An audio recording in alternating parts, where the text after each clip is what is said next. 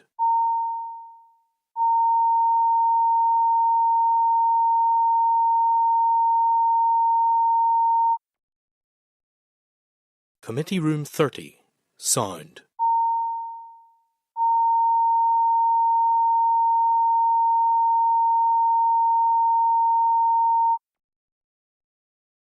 Committee Room 30, Sound.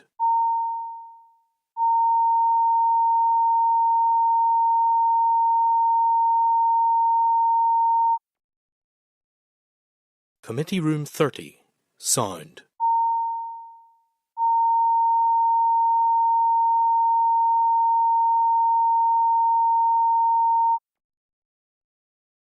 Committee Room 30, Sound.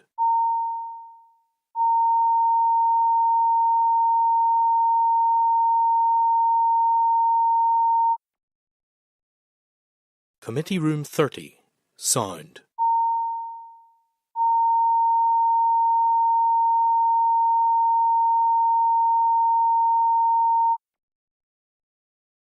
Committee Room 30, Sound.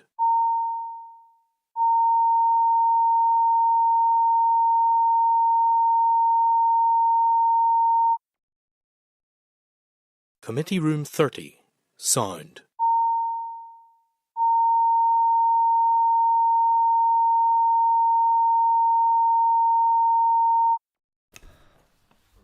Okay, members, so that is us back into public session. The next item on the agenda, it's item 9 on the agenda, and that is a briefing from the department on the RAISE programme. I think there may also be some reference to the Fair Start report and the outworkings of that as well. So to refer members to a briefing paper from the department, that's at page 35 of tabled papers, and probably appropriate time to bring witnesses through.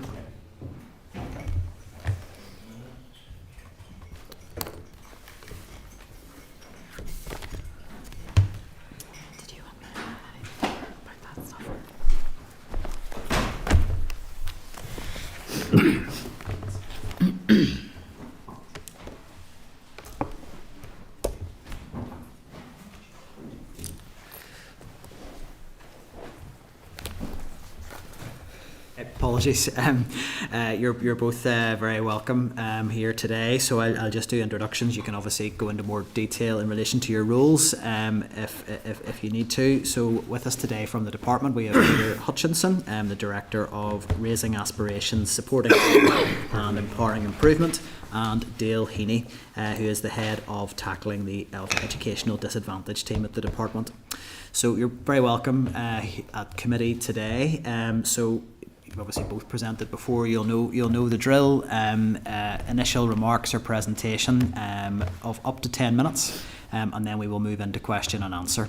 And we usually aim to keep each contribution from each member to around 5 minutes, so that we can get round everybody. But obviously we'll gauge the timescales necessary, as I know it's an issue today that has drawn a lot of attention and commentary, and there's substantial interest on it for members around the committee. But really at that stage I'm very happy to hand over to yourselves for any initial presentation. Okay, no problem. Thank you, Chair and committee members. If I'll outline a little bit about the design and delivery of the RAISE programme, as well as the implementation of the Fair Start Action Plan, and we've provided a paper on the RAISE programme, but apologies for the lateness in that paper getting to you. I'll begin with RAISE then. So RAISE is an exciting opportunity to tackle educational disadvantage across Northern Ireland and embed innovative ways of collaborative working between schools, communities, families and wider partners. The programme is possible due to funding made available through the Shared Island Fund of £20 million being provided to deliver this pilot programme for a period of 2 years, with the potential for further investment should the first phase demonstrate success. A memorandum of understanding has been signed with the Department of Education in the Republic of Ireland on the 30th of August, and the programme was formally launched last week by Ministers Given and Foley. The RAISE programme was first conceived by the expert panel into educational achievement led by Professor Noel Purdy as part of the 2021 Fair Start report.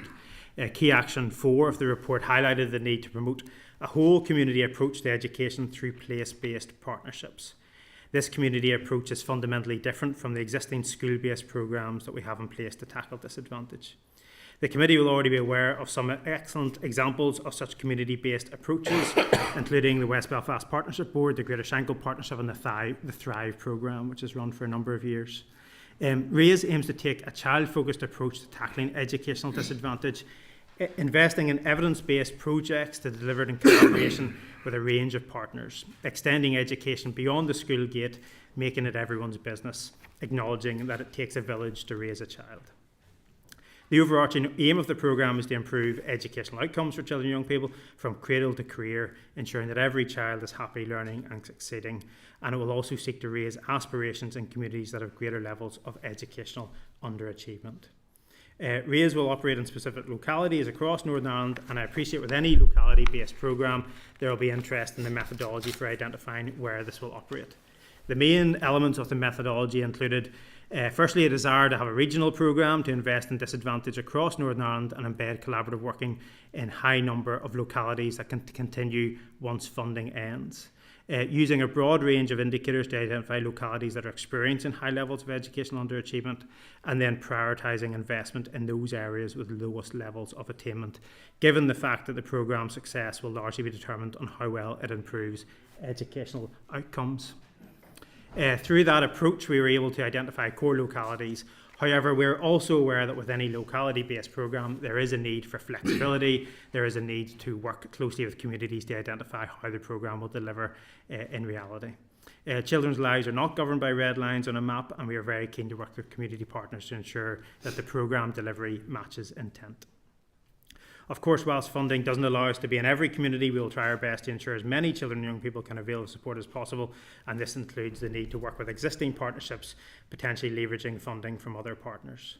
The data sets used in the selection process were discussed with a stakeholder reference group set up to support the Fair Start Programme Board, which met 11 times between October 2021 and September 2023. The delivery of RAISE remains at an early stage. We have engaged with some schools that are serving the identified localities. We've met with local councils and political representatives. We've commissioned work to hear the voices of children, young people and parents, and we've built a delivery team with a range of expertise and experience. And we will shortly commence a co-design process with communities to identify needs, build data and start the development of local plans. RAISE will be community informed. For each locality, a bespoke strategic plan will be co-designed for all those with a role to play in supporting children's learning and development. We think the programme offers the opportunity to look afresh at issues caused by deprivation and to drive forward this community place-based approach, which focusing on the needs of all children and young people. Ultimately, we want it to be a catalyst for a new way of working, demonstrating the benefits of this collaborative approach, and we want it to inform policy by critically evaluating what works and what doesn't work. We are at an early stage, but we want to work positively with all those with a role to play to effect long-lasting change. Very briefly on Fair Start. I'm conscious the original report identified 8 key areas and 47 actions spread across 6 years and beyond.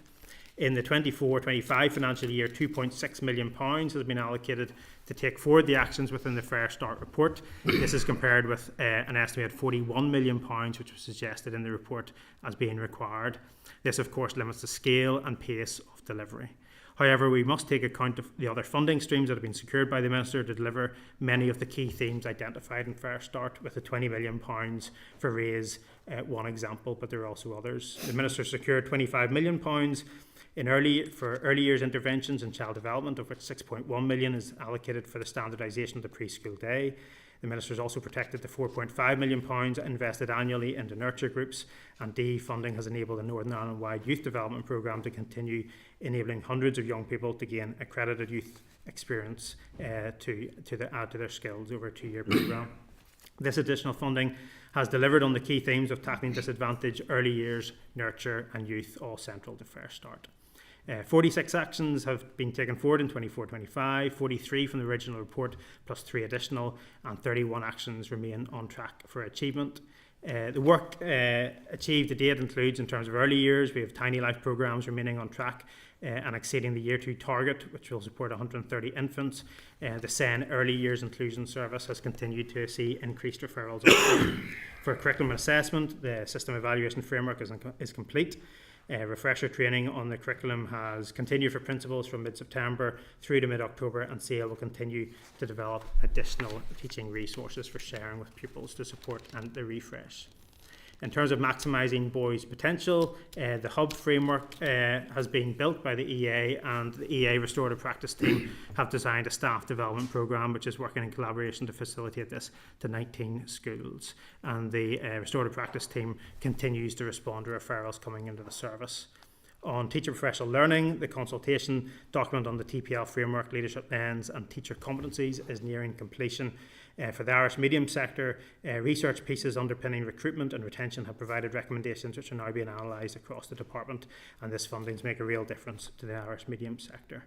In terms of school leadership, the EA has engaged with the Association of Education Advisors Principals programme to provide development opportunities for school principals who continue to access associated online professional learning events, and several continue to be supported through the accreditation programme. The sixth progress report, as of June 2024, has been prepared and includes illustrations of what has been delivered over the past 3 years, and we'd hope to be in a position to publish this report shortly. Thank you for your time. I'm happy to take questions. Thank you, Peter. I'd want to maybe start just with sort of an opening remark, really, and it's to be very clear that I welcome the funding and the investment. I think it is, it's a key priority of this committee to address the issues around educational under-attainment and the impacts of disadvantage on children's educational outcomes. So I want to be very clear on that. Recognise that and welcome the funding, and it has great potential to deliver some really good outcomes. I also want to acknowledge that a locality-based approach is a recommendation of Fair Start, and that it presents a challenge without a doubt in terms of that geographical balance and managing that against greatest need. But I think it would be difficult to sort of avoid the situation that it is very clear that concerns have been raised from across the board, from we've got school leaders, from people in local communities who received some of the briefings that went out from the departments, from elected reps. The concerns have been raised about the methodology and what the outworkings of that have then been. And that's really around what are the target areas that are going to be included to access resource. So I suppose I want to start with all that in mind. What assurances can you give the committee that the current areas identified are in fact the areas with the greatest level of objective need for intervention from this programme? Okay, thanks, Chair. No, well, I suppose on the methodology, a couple of points. I suppose the first start in the methodology was the decision taken that we did want a regional approach, and I suppose there's a couple of factors behind that. In that this is important investment coming in from Northern Ireland, and we would like to see that across all areas of Northern Ireland to ensure there's that equality of opportunity for all young people, because disadvantage and underachievement happens in all localities. Also, I think for the having that regional approach is beneficial to us in terms of learning from the programme, that we want to see what works in terms of interventions and how they differ in different localities, and also how that collaborative impact model might work in different areas. And that's important for us to inform longer term policy, as well as the South, who are very keen to learn from the approach. So regional approach gives us the opportunity to work in different areas, and also gives us that urban-rural mix, which is important for equality aspects too. On the third point on the regional approach, I'd say the legacy of the programme is important to us. We see really positive working of collaborative action in places like West Belfast and North Belfast and other areas, and making a real impact in terms of educational outcomes. And we would like to see those models of practice across different localities in Northern Ireland where such practices are not well embedded or well supported. So the long-term legacy of RAISE might be that actually we have this collaborative approach in all localities, in all areas. So that is something on the regional approach. On the methodology to identify the areas of need, so there's 7 indicators that we've set out. I should say that the regional approach and the selection methodology for the SOAs in terms of the shortlisting were both tested with reference groups which are appointed to advise on following the delivery of Fair Start, which included experts and those with experience of delivering such community programmes in different areas, and this approach was tested through them. Look, the 7 indicators has 4 educational ones and 3 non-educational ones. The 4 educational ones I'll focus on first. We've got one on GCSE outcomes, so it's important that this programme is about improving educational outcomes, so therefore it's important that we have GCSEs in there. We have free school meal as a key proxy indicator, which again makes sure that we're in localities with high levels of need in terms of socioeconomic disadvantage. We have attendance in there as an indicator, because again the first barrier to learning is attendance at schools, and we know that the challenges post-COVID on levels of attendance. And we have SEN in there, as again the committee will be well aware of the prevalence rates of SEN and the importance of the programme having a strong inclusion lens. So all of those indicators get us to a position where we can identify areas or strategic output areas that have a high level and a high threshold of need. And that's, I think we identified about 256 SOAs across Northern Ireland on that. The final stage in that is ranking. So, and this is where I suppose maybe there's a bit of a challenge in terms of what is the final localities. And again, the programme is ultimately about improving educational outcomes, and therefore we've targeted our investment in areas with lower levels of educational outcomes. So those are the three stages. I should say on that, that helps us to identify the localities in each of the local government districts across Northern Ireland. As I said, this identifies a zone, an area that we're very interested in working with young people in. This is a children and young people's focused programme. We want to work with those living in these communities, but ultimately we want to work with all those who influence their lives as well in terms of community partners, schools, families. And we do know there needs to be a level of flexibility. We do know that whenever we work in these localities and start this co-design period, that we need to identify where there's communities that have either been not included, that need to be included, or schools that need to be our key partner in that. And that is a key aspect of this co-design. So those are the key aspects, I'd say, of the methodology. I think in each of the areas that we're in the area with the highest level of need in terms of the educational outcomes, and then those wider indicators have been used to show that we're in key areas of disadvantage also.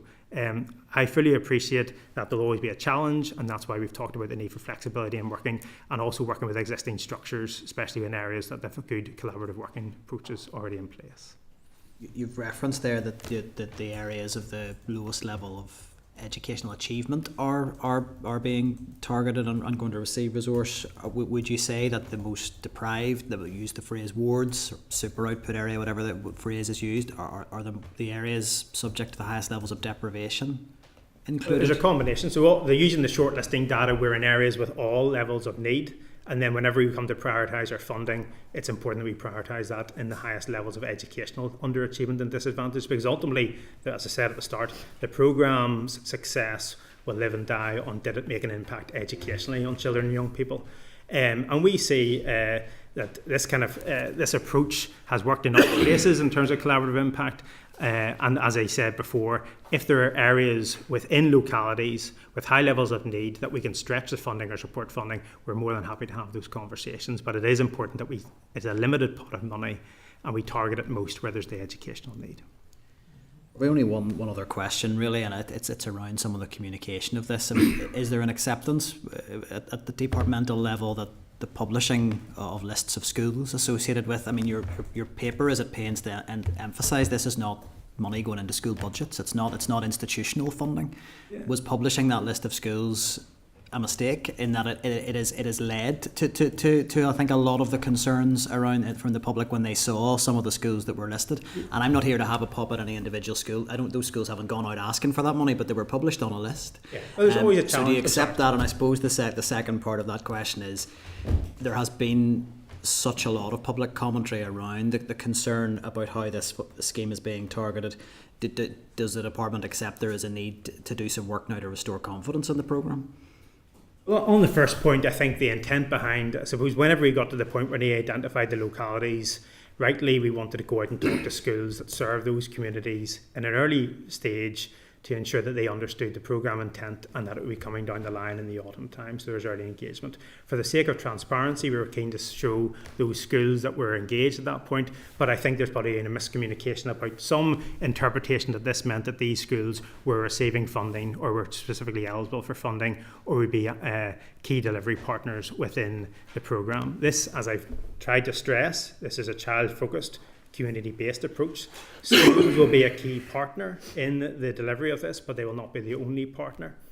And And it's important, therefore, that whenever we say, well, these are the schools we're talking to, or these are community partners, that is not a guarantee of funding.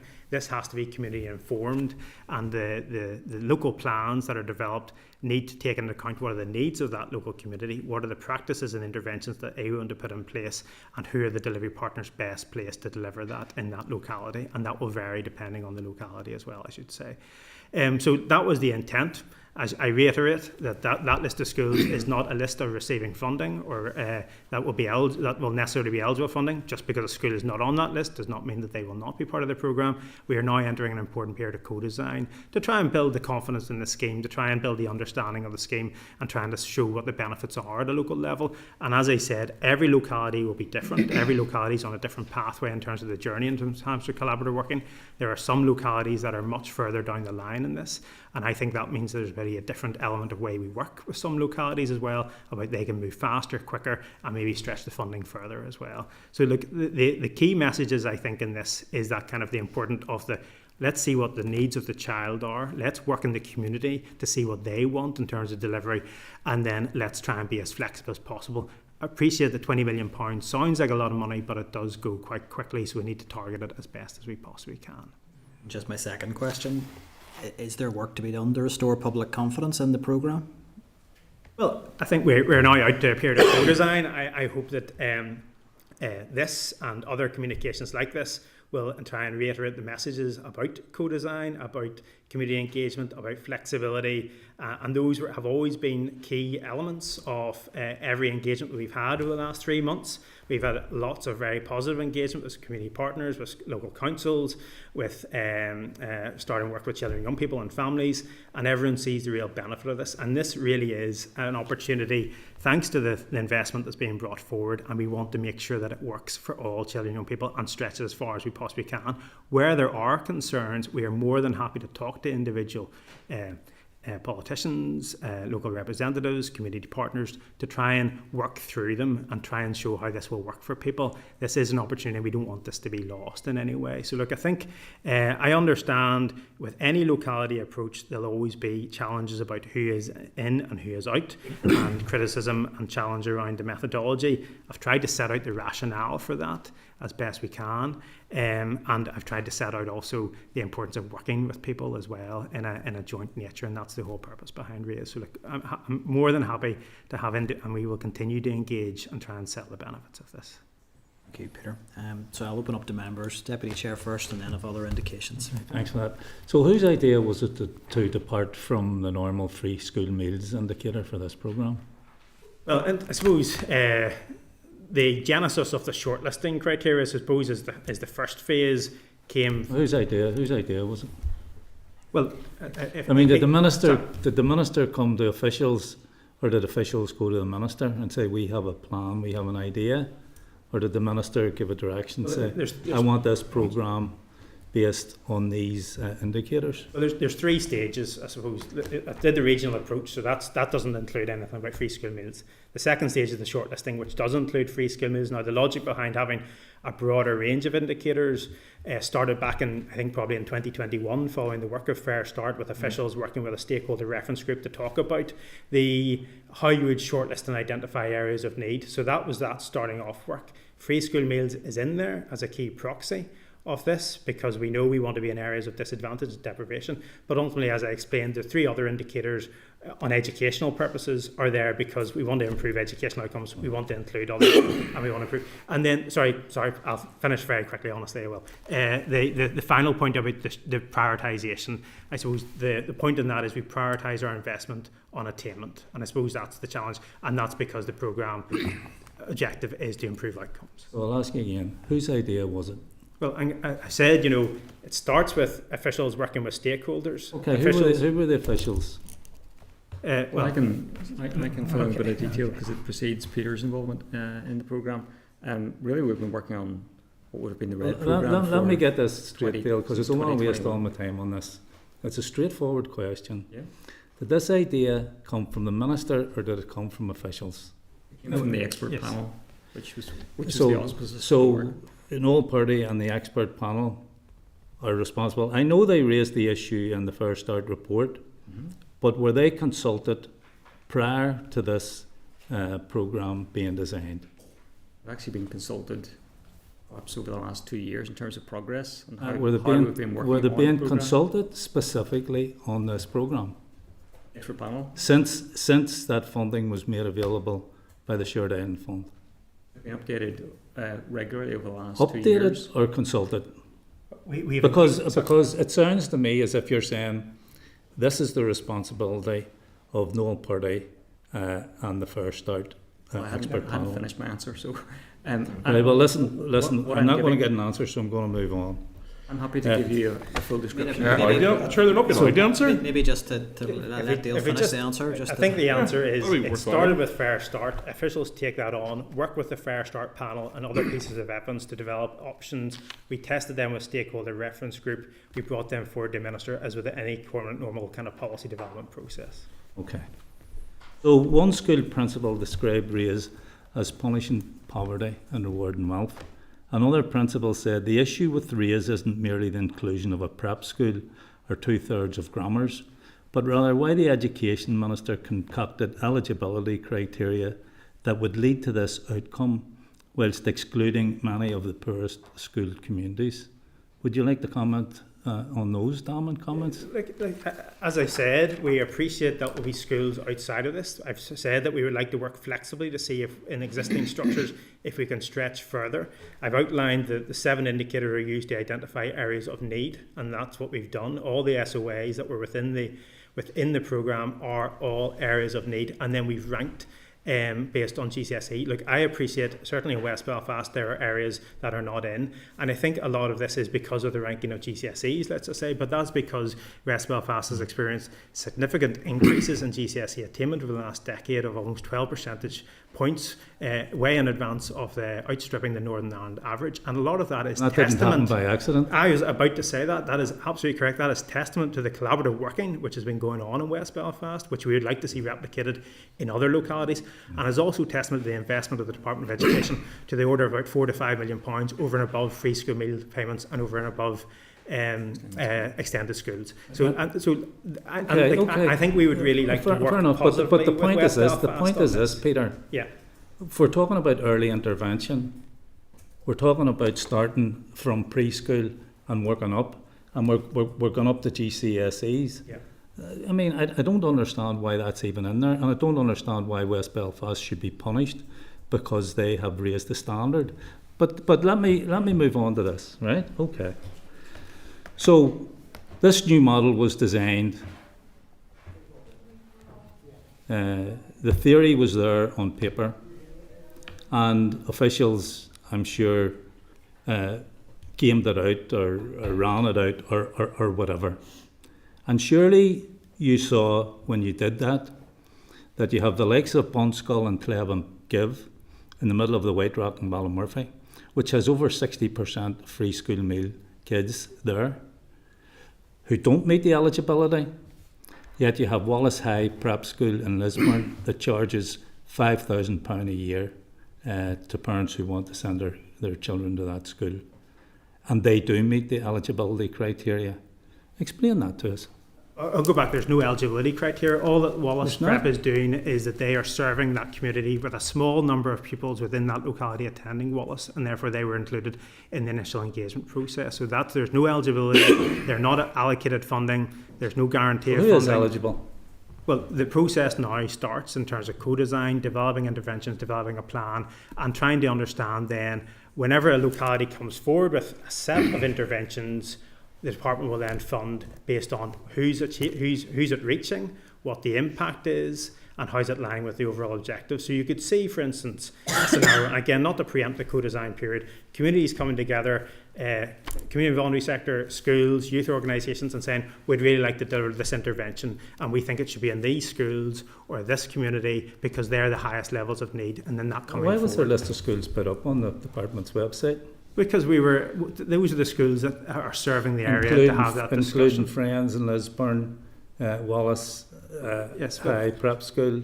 Again, it would be remiss of us to exclude schools just because they have a certain sector There's type who are working 50%. closely in a community and meeting that need. On the other point, just very quickly, Hold on. Deputy Chair, if There I are could 50. just ask for just to let Peter finish his answer, and then I know, but I mean, he has answered sufficiently for me. There are 50% more schools in the Minister's constituency which were on the list of schools that was published by the department than there are in West Belfast. So, explain that to me. Because people are totally confused. How can we become eligible for this? How can Wallace Prep School even get a mention on a departmental website that suggests, at the very least, and you're saying now it doesn't suggest they're eligible, but most people who looked at that website believe that Wallace High was eligible for this funding or for this programme. Here's already explained the rationale behind the selection. So it's a combination of the Northern Ireland regional approach together with the FSME and other factors and GCSE achievements. So the combination of those factors illustrate where the level of need is, and Belfast and Derry benefit to the tune of 19,000 pupils out of 39,000, so it's 39% of the total pupil cohort who are benefiting. It just so happens that West Belfast appears on paper to not benefit to the same degree, but other areas of Belfast and Derry do benefit to a significant degree and far outweigh the level of population in those two cities. Okay, final short question. Final short It'll have one. to be short. It is a short one.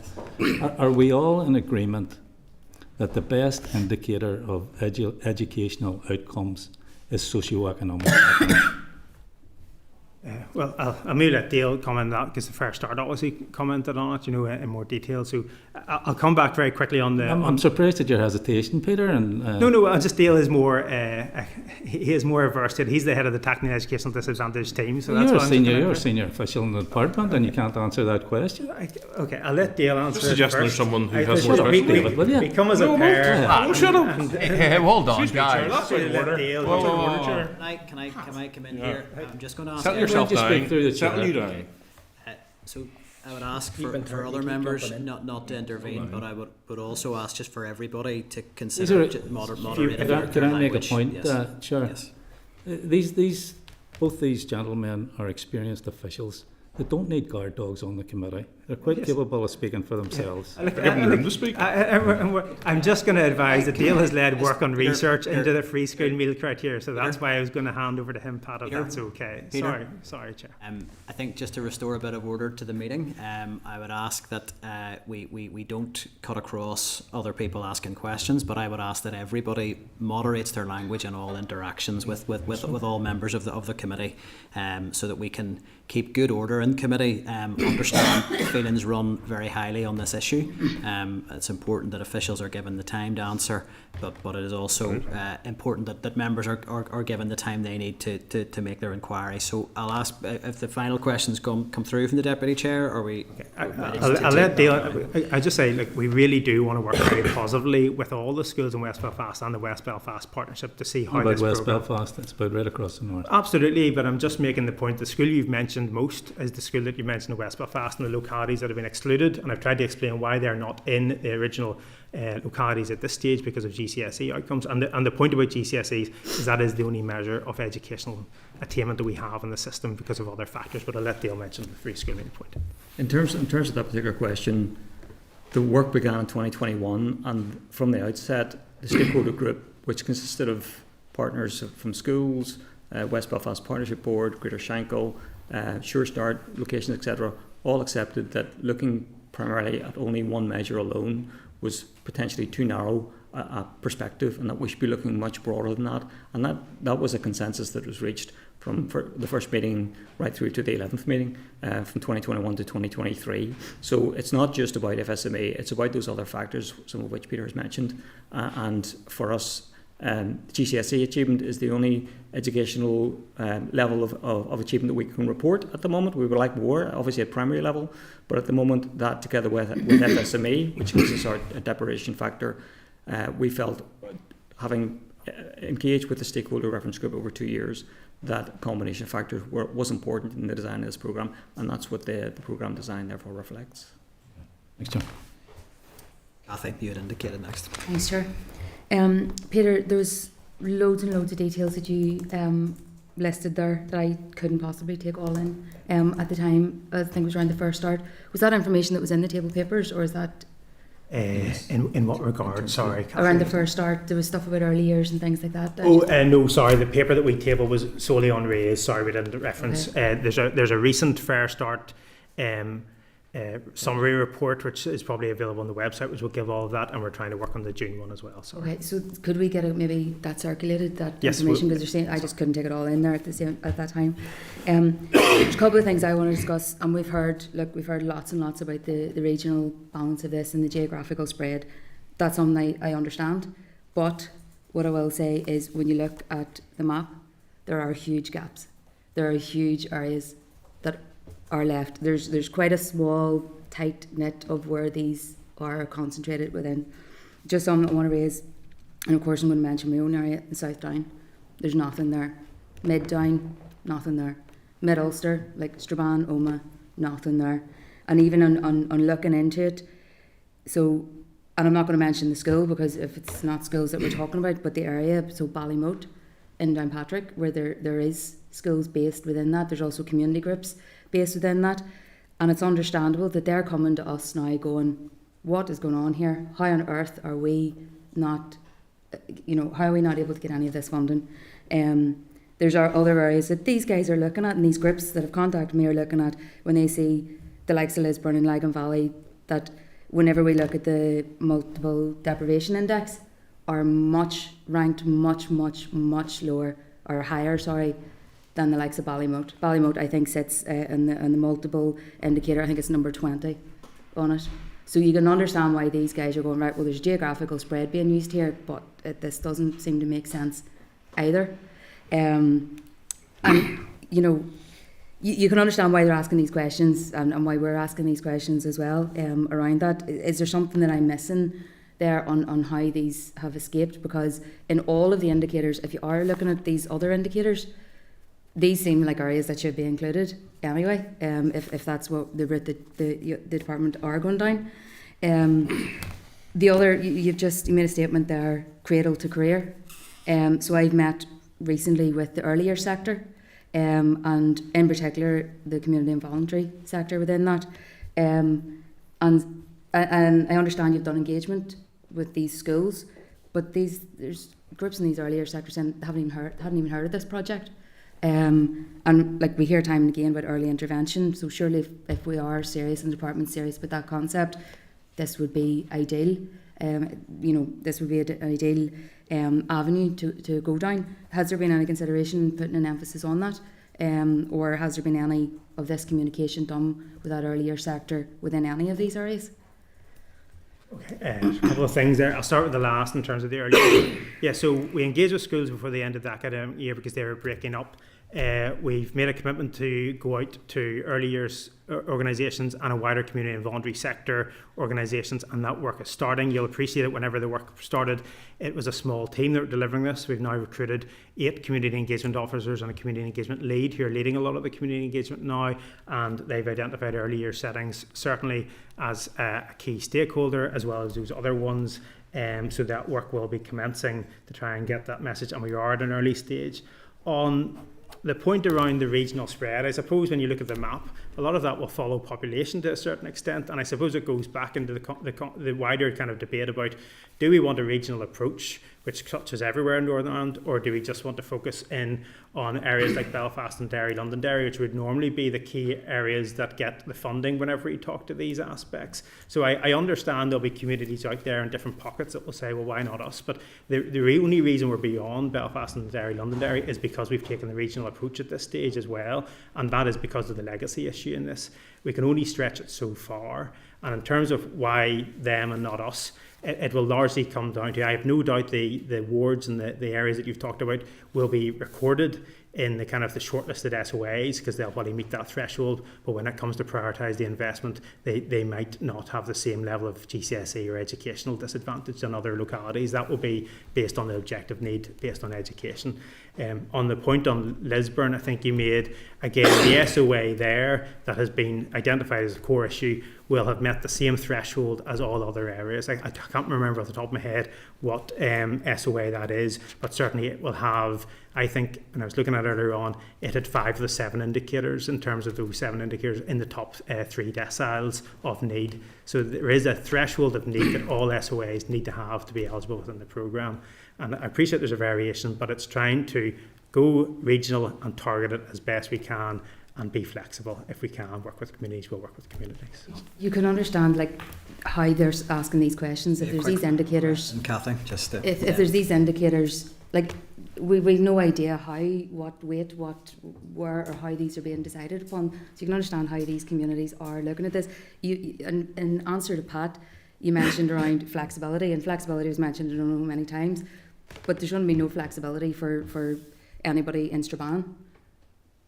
There's plenty of flexibility in Lisburn, in Coleraine and areas like that, but there's none for Strabane, Downpatrick. Again, in a locality approach, there will be localities that will be funded and localities that aren't funded. And again, we have funded for years and years and years locality approaches in West Belfast and North Belfast, in Shantallow and other places. And there are these communities that we're going into now in terms of Lurgan and Portadown and Enniskillen and Ards and places like that, are places that have not had this level of investment. And there's still disadvantage in those areas based on the shortlisting, there's disadvantage, and there needs to be better collaborative working, and that's what RAISE gives us that opportunity to do. So I think that's it. You, Kathy, I just indicate there's nowhere in Newton Ards that is getting this funding. Just to clarify that, as someone who has that in their constituency. Donna, you had indicated next. Oh, thank you, Chair. Thank you for coming in today. When we met back in the summer, we had a very robust meeting as well, and we did raise our deep concerns. It's still my belief that we're going to be missing abject need with this programme. The 7 indicators we had asked for at the time, how they were weighted, we didn't get you said you would send it through to us, we never got that, and we don't have it in our presentation today, so just wondering, do you have that for us now today? Well, the weighting, the 4 educational ones were all weighted to the same level, and the 3 non-educational ones were all weighted. Do you want to comment on that further? Sorry. So yes, there was no priority given to any of the 7 indicators. They're all treated in the same level, and so that applying those across the 809 super output areas allows us to say who the top ranking, so to speak, to provide that for initial shortlist of 256, and then the ranking took place after that, which resulted in identification of 134 super output areas using the GCSE indicator as the ranking process. Would you agree that the biggest link between educational underachievement, school attendance that referenced, is actually poverty, and that then free school meals is the greatest indicator to that need? We said it. Again, I think but if you're weighting it all equally, then you are then downgrading the greatest indicator you have to tackling underachievement and low school attendance. It goes back to those 4 educational indicators are all doing different things for the programme. One is making sure we're in areas of low educational outcomes. One is ensuring we're in areas with social and economic issues in terms of free school meal entitlement. And we know that there are sometimes some challenges around free school meal in terms of uptake and things like that. So it is a good proxy, but it is only a proxy. The 2 other ones, in terms of one about an inclusion lens to make sure that we're in localities with high levels of SEN needs as well as a key barrier to learning. And I think whenever we look at the 50 thought, and I get that, right? But what I mean is, if we want to tackle underachievement and objective need, then the best indicator is the free school meals. But you have equally leveling it out on the other indicators. And what that means is that grammar schools or a prep school, not singling anybody out, can, in some of your bands, can tap into this resource, when then schools in areas of the most deprivation are not.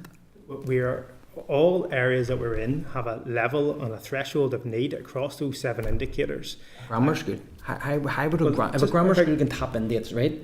And you're talking about achieving the GCSE level. Grammar schools are way ahead of comprehensive schools. But we have looked at the locality. This is focusing on the children and young people where they live in terms of, and if a grammar school happens to be serving that community and serving it with a high number of pupils from that community going, why would we say that actually educational disadvantage is not your business and we're not going to work with you? And there are examples of grammar schools with high levels of free school meal failing in GCSEs compared to schools with high levels of free school meals. If we've looked at the locality and ranked them based on locality, based on need, there are some grammar schools that are, and again, the grammar schools that we have been listed on the list of the 400 schools that are serving, there will be a level of, some are taking as low as 10 pupils from that locality and some might be taking a higher proportion. So there's a wide range as well in terms of that. And that's why we're saying we need to work through the process, working with communities to identify who are the key partners, what are the key needs, and how do we deliver this at a locality level. So I think those are the key. So you can see why it seems very convoluted, the moving away from the free school meals, but that's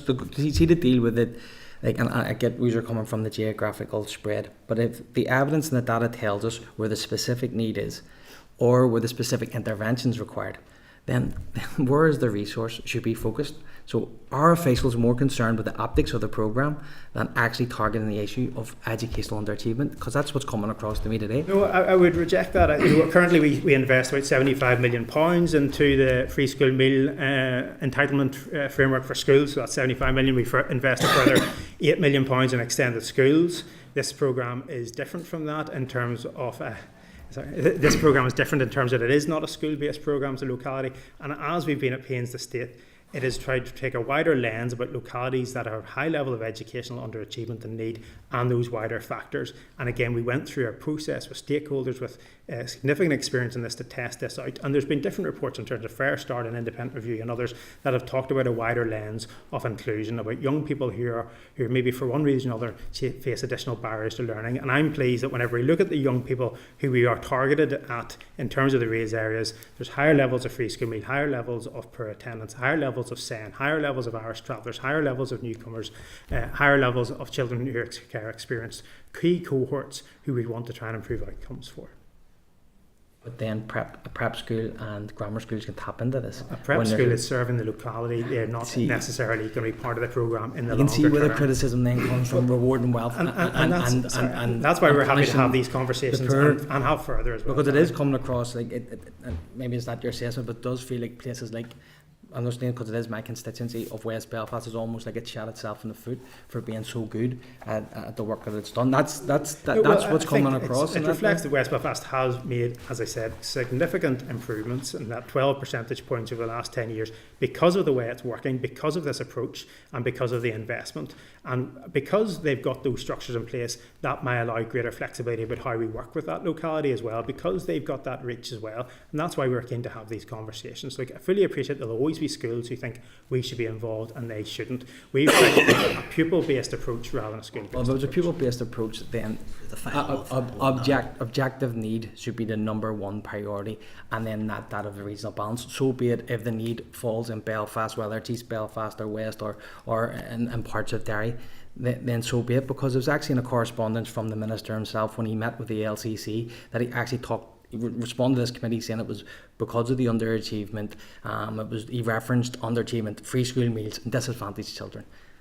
If that's the case, then free school meals should be your number one indicator, and it just doesn't make sense to me. And I don't think anything I've heard today is actually clarifying it for me. I think objective need is going to be completely missed. As I say, we are in areas of objective need based on the 7 indicators. All SOAs need to have that, and we're based on objective need in terms of the areas of the lowest educational outcomes, and that's where the focus of the programme has to be, in improving educational outcomes. Because at the end of this programme, if we've not improved educational outcomes, then that's been a failure. I think a grammar school would be doing that.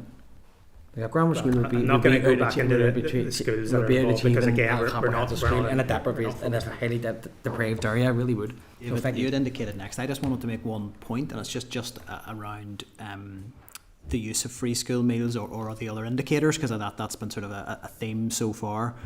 Am I right in saying that there, and I know I'm right in saying the first bit, maybe the second bit I'll need your help with, that there was a recommendation in the Fair Start report that the department should do some research into whether or not free school meals is the best mechanism by which to actually identify deprivation and underachievement and for targeting of those resources. And that the research that was published by the department found that it was. So it's just to maybe get a sense of if that's the case. I think it was March. Correct me if I'm wrong, because I could be wrong. I did that's correct. It did say was there was that considered in terms of making this decision? Yeah, and it also considered or recommended that the department considered other options, including free FSME 6. So if you've ever been entitled to free school meals in the last 6 years, would that be a broader measurement of deprivation? So we have been looking at that and we'll continue to look at that, because the Extended Schools Programme, for example, is and has been in place for 15 years, and we think it's probably time that it's reviewed, because one of the key indicators for it is free school meals, but it also uses a place-based indicator as well. So yes, I mean, we know the value of FSME as a pupil level indicator, but for this programme we felt the combination of FSME together with GCSE achievements were equally important, and that's why we have the programme design that we have. I just wanted to get a sense of where that recommendation and research sat in this decision for how to take this programme forward. So that's helpful context. David, you'd indicated next. Thank you very much, Chair, and thank you for your presentation and answers so far. Just to say, I think from an East Belfast perspective, I hope that my constituency and schools get to a point where they're not included in programmes like this. This is about attainment, and I want the schools in my area and in those deprived areas to be at a level of attainment where they don't need the additional support, because, and frankly, if I was in West Belfast's position, I'd be shouting it from the rooftops, not looking to be included in these programmes. That's a point of success rather than a failure.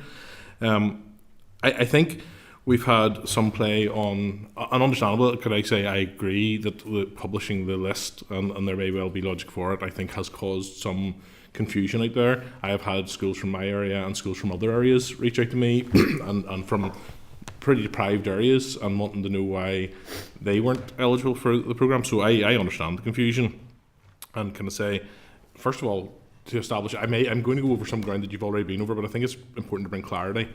This is not a pot of money just for schools and schools that happen to be in deprived areas. Is that right to say? That is not the purpose of the funding here?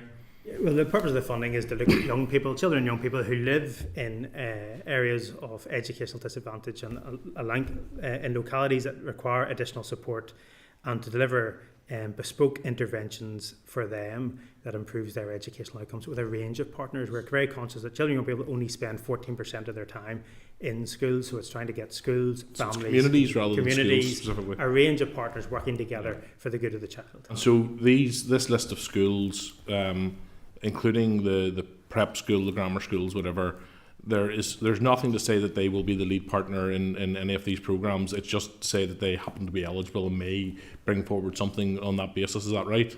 It's just to say that they currently are serving that community, some with maybe a very low level of intake, some with a much higher level of intake, and it's now for the community informed process now to go through about what no funding has been allocated to them. No funding has been allocated, and no funding has been identified, and no school is eligible or ineligible. And it may be in those localities or others that it's not in fact a school but a community group, one of those organisations you mentioned, church, whatever, who bring forward a programme and say, we want to work with the people who live in this area and here's how we can do it.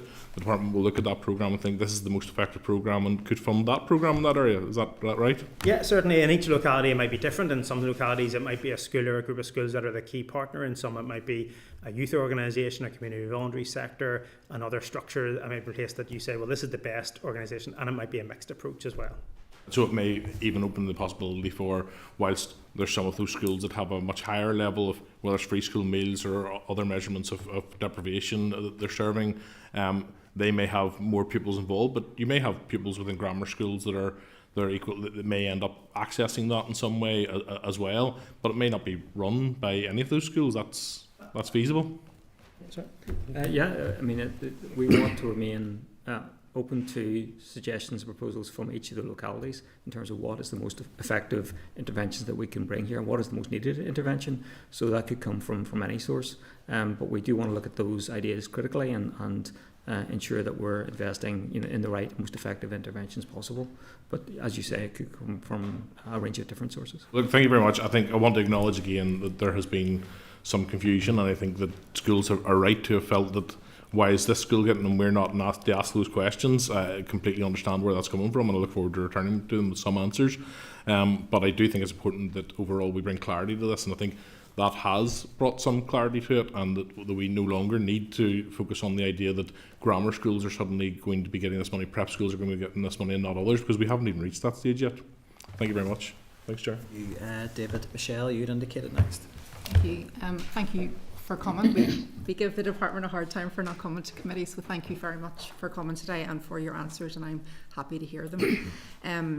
I have no issue accepting the premise that there can be kids in any school really that can face disadvantage or educational challenge. I think that's a fact.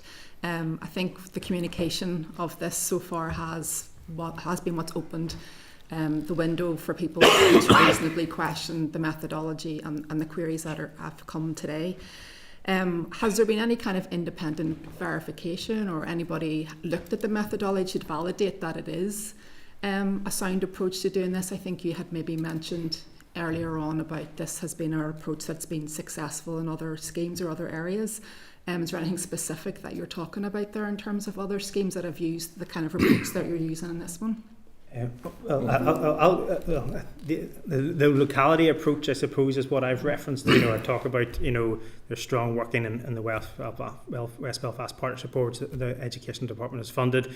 There's the Thrive project, which again brings in partners from schools and community organisations working together with young people in significant need, which has seen improved outcomes for those young people. So that collaborative impact model is well tested and well thought through, but again is limited in delivery in Northern Ireland, and that's why we would like to again look to see how we can extend that beyond the existing kind of localities that maybe enjoy that funding. I'll let Dale maybe comment on the indicators and how that were developed in terms of the external analysis and things like that.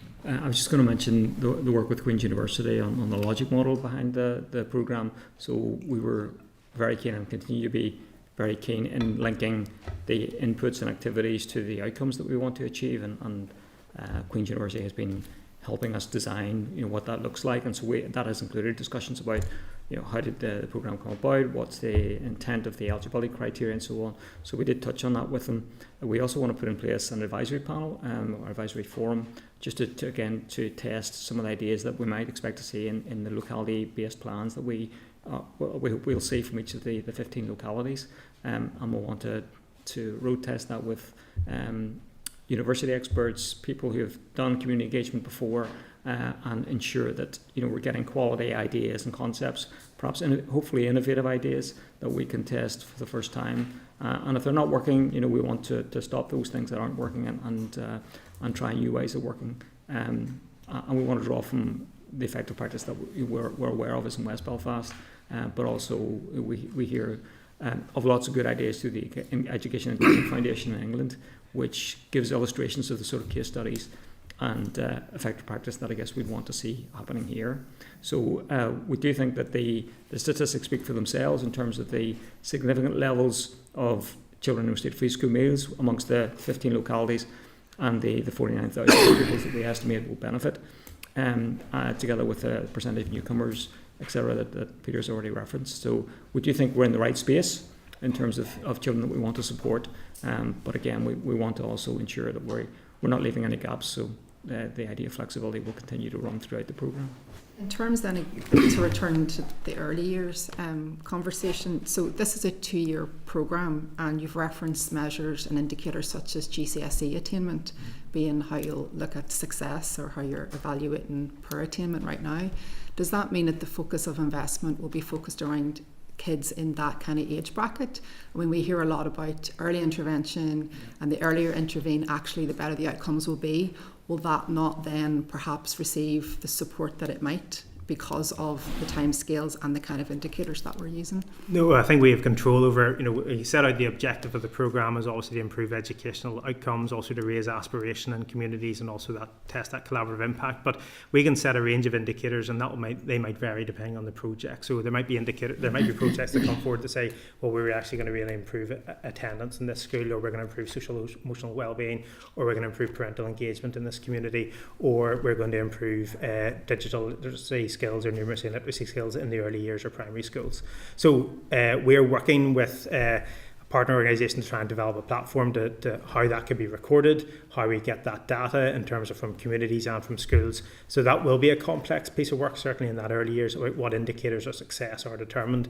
But whilst, and we made the point that GCSEs are the only measure of educational outcome that we've currently got in the system, at a project level we can think about what are the different indicators of success and how they then feed into the overall programme objective of improved educational outcomes.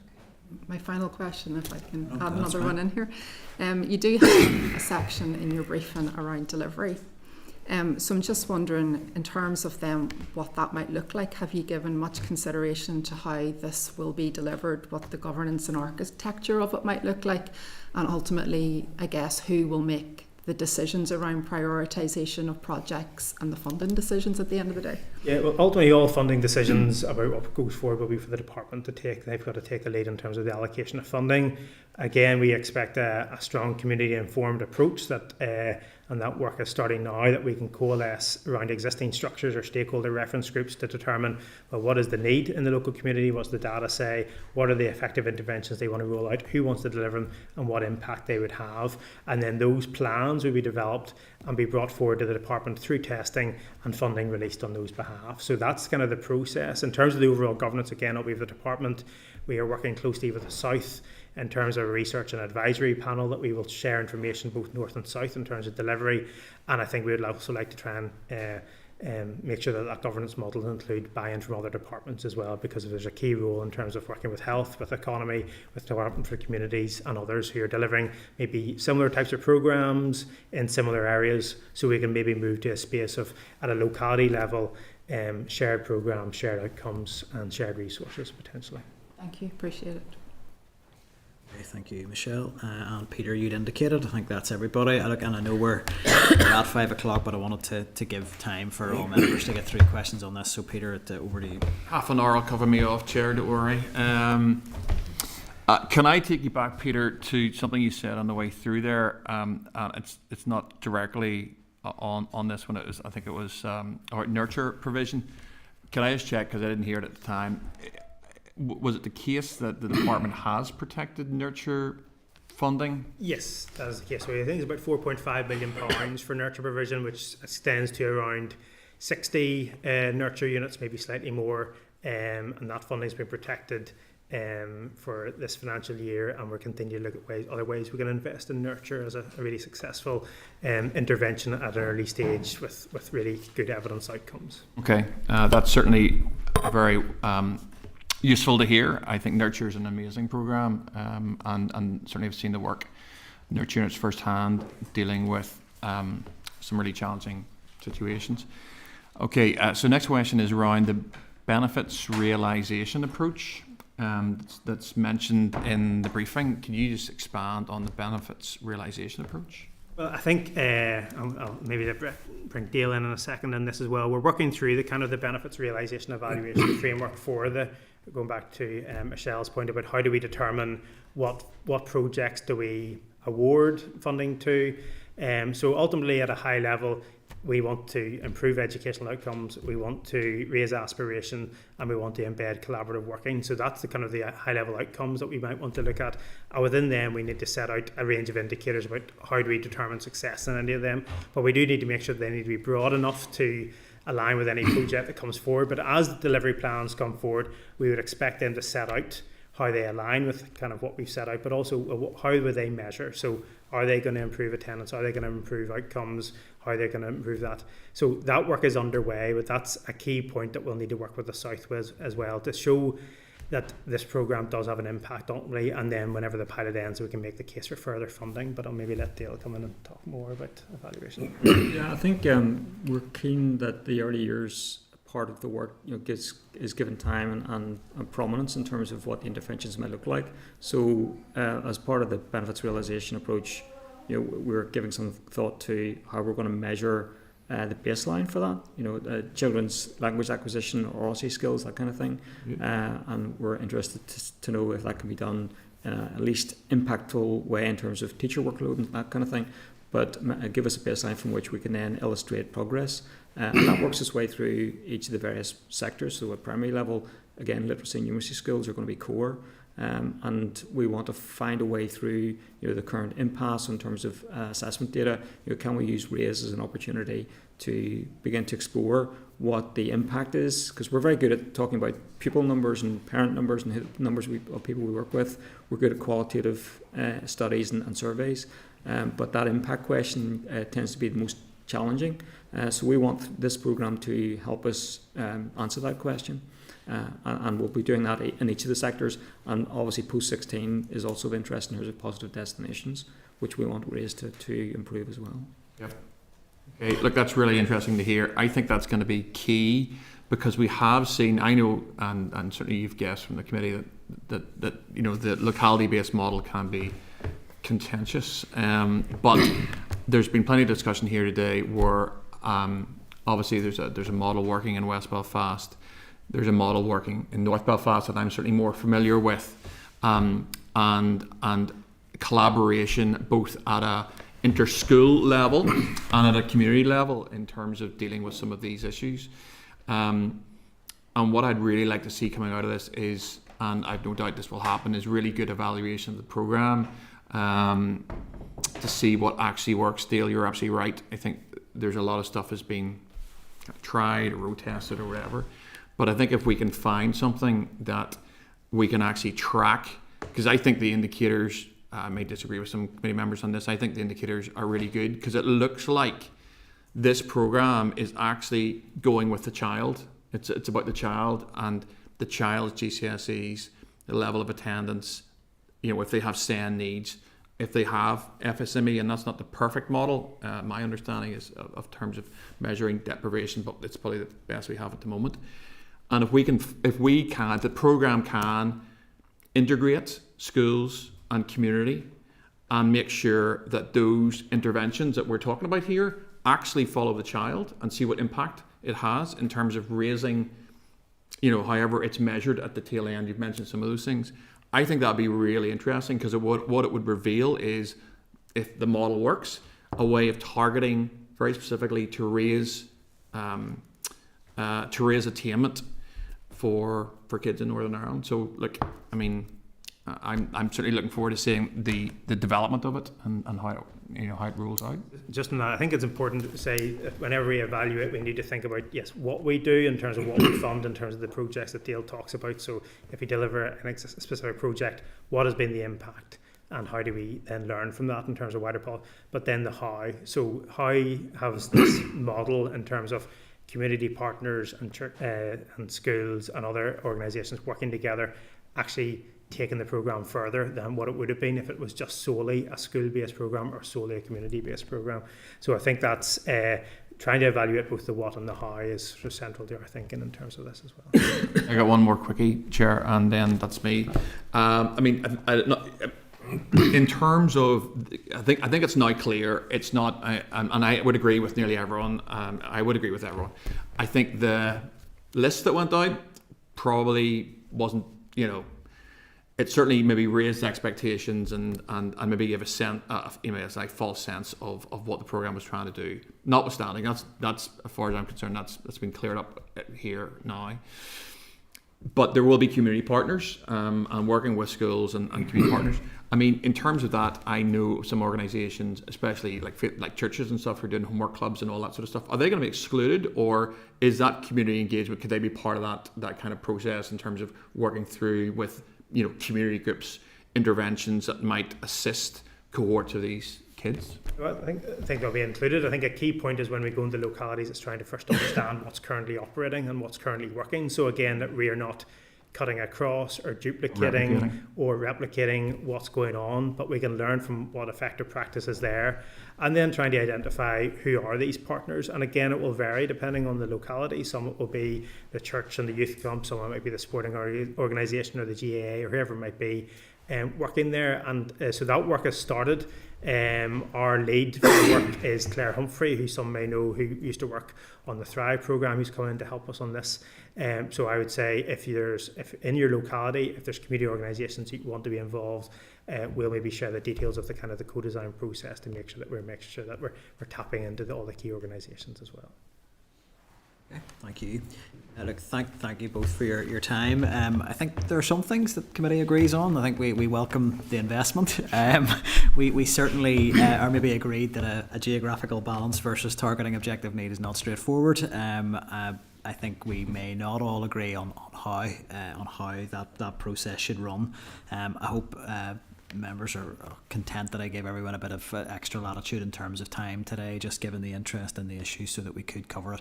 But I want to thank you both for your time as well. Thank you. Thank you. So that brings us to the end of the item. I'm conscious of time, but just want to check. I mean, it may be that there are obviously quite different views around the table. I think perhaps in terms of the best way to respond to that briefing. Are there any actions that anyone wants to propose in relation to that, or are we content to note the briefing at this stage? I suspect individual parties may have their own views on how best to take this forward, but I'm happy to hear any views from around the table at this stage. If you don't mind. That's fine. I'm unclear after that briefing, whose idea it was to proceed with this place-based model, and I'm unclear of the role that Noel Purdy and the First Start panel had in developing this model. I know in the First Start report they outlined, a place-based location thing. Mm-hmm. And I think it would be worthwhile writing to Noel Purdy and asking him if he had any input into this specific model, or if the panel had, and if he did have, what role did they have in it? So that's a proposal. Obviously, can I just check through yourself, Clark? Is there a specific contact point for the First Start expert panel? Is that still sort of functional in terms of a point of contact? I think there's a link through the department to the expert panel, and I mean, look, the best place for that correspondence to go. Panel, even though it doesn't exist any longer, so yeah, it's the same for the First Start. Yeah. I think it probably could. I think there maybe is something. Look, I better declare an interest here because obviously I was involved in First Start. I was a special advisor to the Education Minister at the time. Pat is right. This comes from First Start. It comes from then the Reducing Educational Disadvantage Programme, otherwise known as the RED Programme. And one of the outworkings of the RED Programme is what we have is now the RAISE Programme. Now, that's what I know. I'm not going to answer Pat's question for him because I don't have that level of detail. I would, however, suggest if we're going to ask Noel, I think we should ask the panel, maybe not just Noel. That's what I was going to suggest. If we go through the panel, if there is still a live contact point, that was why I asked that question. So I'm certainly happy if we want to get clarity on the process of the design, really, and the role of the First Start panel. Yeah, I'm happy with that. Yep. Members agreed? Yeah. And I mean, just one other issue, Chair, and West Belfast was mentioned on numerous occasions there. And that's the result of many years of work that has gone on there, and collaboration between schools and community organisations and so on. My fear in this is that funding will be directed into particular areas or locations that doesn't have that expertise, and if we're going to sort of roll out the model that West Belfast has, I mean, the people involved in West Belfast should be viewed as the experts in this type of thing.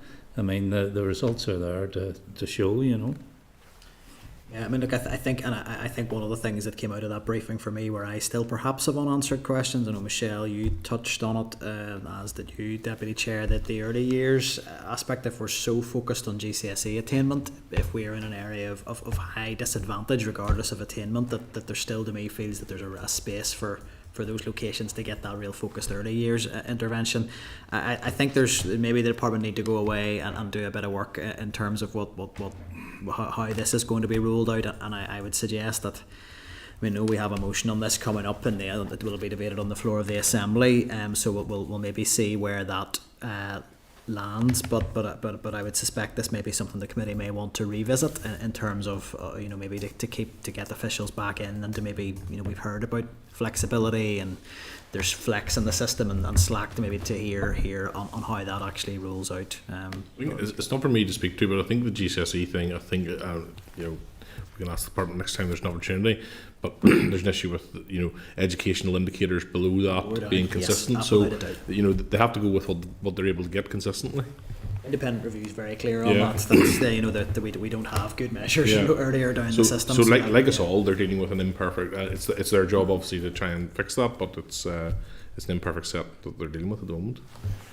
Anna, you wanted to come in? It's just back to the indicators, because I asked the question and said that they were all equally measured, but that's actually not the case as the evidence went on, because GCSE was then being put above free school meals.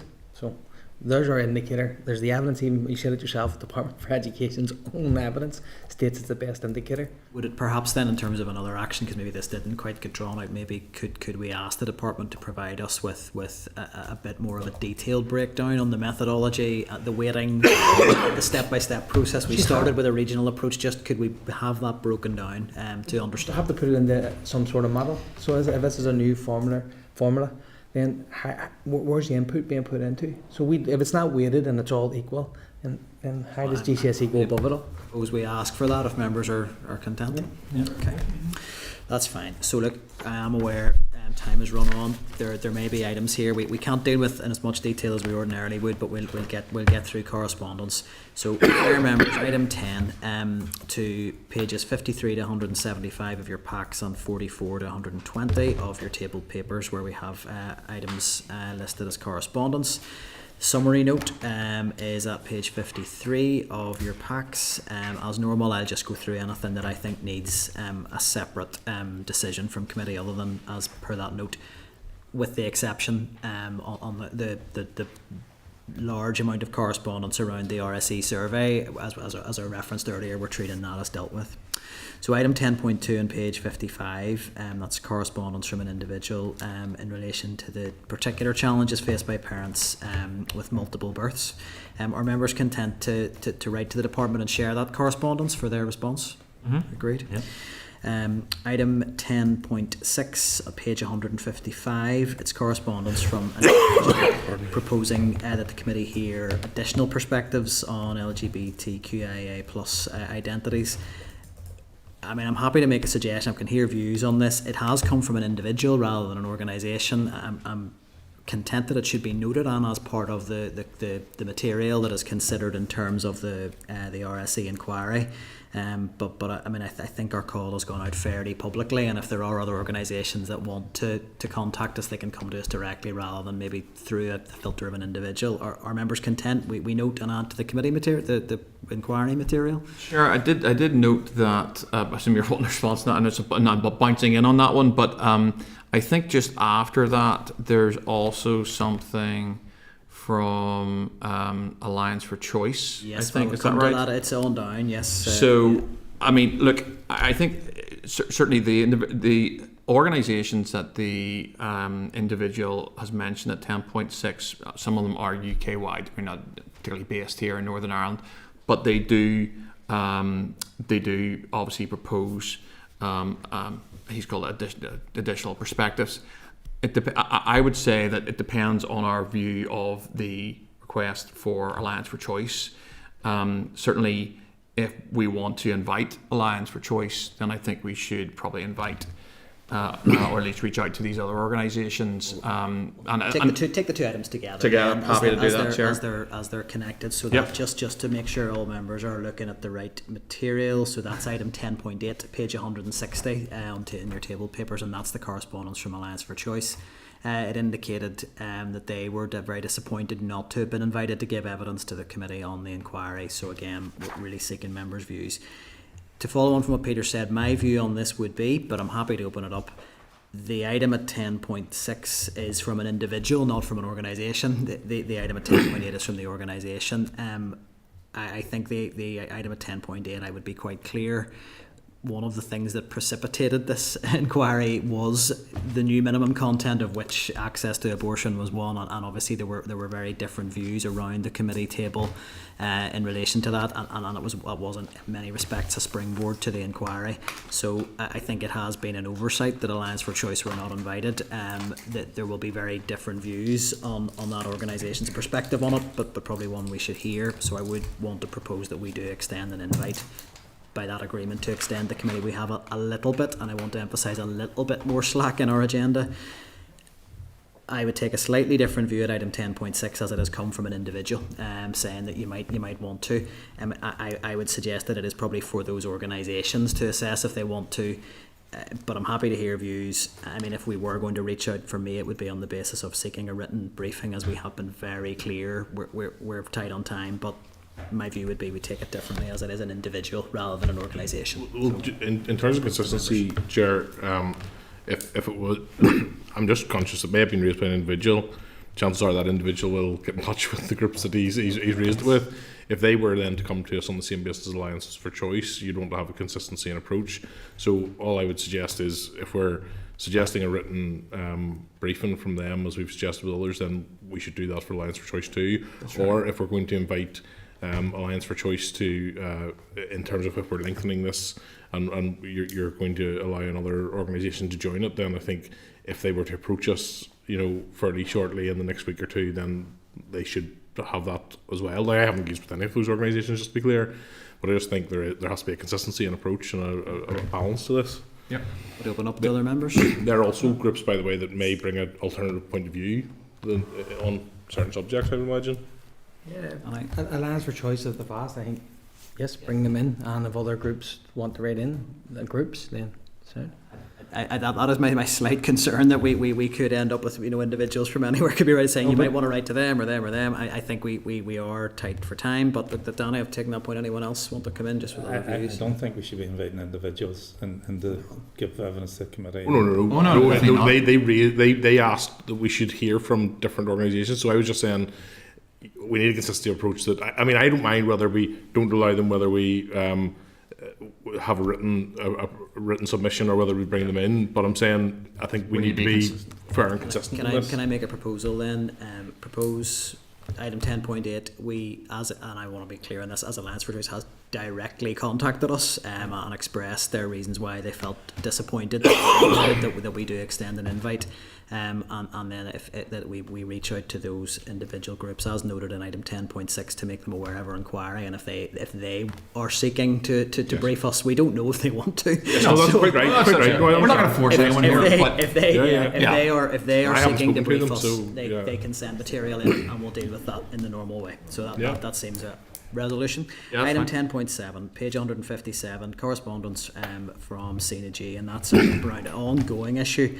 And I have to say, I'm getting quite frustrated with the responses coming back from CAG on this, but it's further questions that are that CNG are keen to raise in response to that information that CAG did give committee. I think all their questions are perfectly reasonable, and I would be keen to hear what CAG have to say. I remain concerned about the lack of accountability in this aspect of our education system, and I think any scrutiny that this committee can bring to bear on that would be welcome. So I'm happy to put that out there, that we do share that correspondence with CAG. Absolutely agree, Chair. Sure. Yeah. Okay. Item 10.8 dealt with. Item 10.10 to 10.23. That's all the other correspondence in our SE questionnaire, which is dealt with. Item 10.24, page 44 of tabled papers. It's a response by the Department of Education to the recommendations of the I'm not going to seek views on that, as I think it'll come up on forward work planning. We're looking to hear from the department. We've had a ministerial statement that these issues were aired in the chamber, unless members have alternative views on that. Nope. Item 10.25, page 80 of tabled papers. It's a response by the EA on support for enrolment for children in temporary accommodation, and that was on the back of the correspondence we'd received from PPR. I'd like to propose at this stage we share that with PPR to come back with any further views, but I would ask members just to note we have the intercultural service scheduled now to come and brief us, so that will give us the full opportunity, I think, to go into the detail on that evidence. Are we content with that? Yep. Item 10.26, it's page 106, is a response from the Department of Education regarding issues relating to transforming local youth work. Propose. We have Danny come in. I've just got to propose, and if you have a different view, Danny, I would propose that we share that with the Youth Work Alliance, and then we see if they want to come back with any suggested follow-up. I only briefly skimmed over it, so I was just going to say, if at the next meeting there was something that jumps out at me, can I bring it up? Yeah, absolutely. And I think when myself and the clerk were chatting earlier, we did sort of acknowledge there's not a huge volume of correspondence, but some of it's quite detailed, so I'm quite content if any members do wish to bring that back next week. If I could just notify the clerk in advance so that we can table that as an item on the agenda. But I think as an initial action we should certainly be sharing that with Youth Work Alliance if we're agreed. Item 10.27, page 120, it's a written update provided by the department on the initial budget of 24-25. I'm going to first of all just would like to register that I'm pleased to see this coming through, and I suspect that actually what we've got now from the department is potentially more detail than other committees have been provided with, so I think that is welcome. But it's a very detailed document, and we're not going to do it justice here. We do have a briefing after recess on budget, so I would suggest that we can, if members would like it to be tabled next for our first meeting, we can do so, or if we simply want to note it in terms of factoring into questions for the budget briefing. So I'll take a view from members what they would prefer. I'm content to say we note to then inform our questions for our budget briefing. Yep. Members agreed? Other than that, are we agreed to dispose of the correspondence as per the summary note at page 53? Great. Okay, forward work programme. I'm not going to spend time on this given the time, other than to say that there are some weeks that I think are still probably a little bit overpopulated, and we just need to work through those to make sure that those departmental briefings get the time they need. But myself and the clerk will continue to have a look at that just to tidy any of that up. The only single thing I wanted just to raise on forward work programming is really, and I'm sorry to have to say the dreaded word, after Christmas, that there will obviously be some stuff coming through in January, so I would just be asking everybody, even at this stage, to be feeding through any key briefings that we would like to be hearing from in January, so that we can get well ahead of that. I don't want to be arriving after Christmas recess to be, we don't have anything in here, so let's be really clear on anything that we want to see coming in. I would also just suggest there might be scope for a short closed session just for the committee, just to revisit some issues around just how we conduct our meetings, review of strategic priorities, just to make sure that we are all on the same page so that we can hit the ground running after that. But other than that, I'm content to leave forward work programme as is for now, if we're content to endorse it at this stage. Great. Item 12, any other business? No. So item 13, next committee meeting scheduled for Wednesday the 6th of November. So we've got recess, which I'm sure we're all very glad about next week, and that will be back in room 29, 2 p.m. So I'll just put the question, the committee meeting do now adjourn. Are we agreed? I'll keep agreed. Thank you. Committee room 30, sound.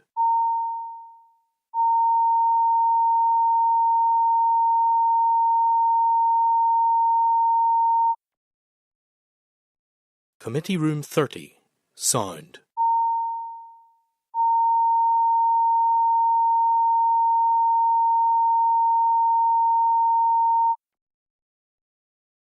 Committee room 30, sound.